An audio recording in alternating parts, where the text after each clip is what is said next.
फौज की तरफ से बानिहाल में अग्निपथ स्कीम के तहत अग्निवीर के तौर पर दाखिला लेने की ख्वाहिशमंद खवातीन के लिए प्री मेडिकल कैंप का एहतमाम किया गया। राष्ट्रीय राइफल्स के बटालियन हेडक्वार्टर पर मुनक्किदा इस मेडिकल कैंप में 16 लड़कियों ने शिरकत की जो रोजगार हासिल करने के साथ साथ मुल्क की खिदमत के लिए फौज में शामिल होना चाहती हैं। फौज की तरफ से ये कैंप खवातीन को बाइख्तियार बनाने के जारी मिशन के मकसद से मुनक्किद किया गया, जिसमें खवातीन की तरफ से मुस्बत रद्द-ए-अमल सामने आया है।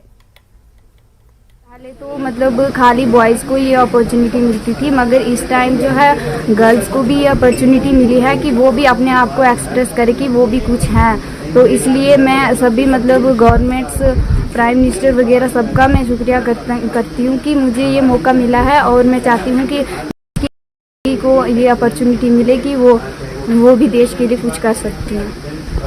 हम अग्निवीर की ओर से फॉर्म भरा हमने। हम चाहते हैं कि हम देश की रक्षा करें, अग्निवीर बने, और हमारा एम जो है वो यहाँ पे पूरा होगा, और हम वो यहाँ पे मेडिकल एग्जामिनेशन करने आए हैं। मुझे मतलब बहुत अच्छा लगता है आर्मी में जाना, क्योंकि एम है मेरा आर्मी में जाना, और आज हमें यहाँ पे बुलाया गया क्योंकि यहाँ पे कहा गया था कि मतलब शाम को हमें कॉल आई कि मतलब सुबह आप अपने पेरेंट्स के साथ यहाँ पे आइए और यहाँ पे कुछ आपके मतलब चेकअप्स होंगे। और thanks for all army, Indian army, जिन्होंने हमें यहाँ पे बुला के मेडिकल टेस्ट करवाए, हमारे फॉर्म अप्लाई और ये हमें आगे जाने का मौका दिया। आर्मी में जाना चाहती हूँ, मेरा बचपन से यही ख्वाब है।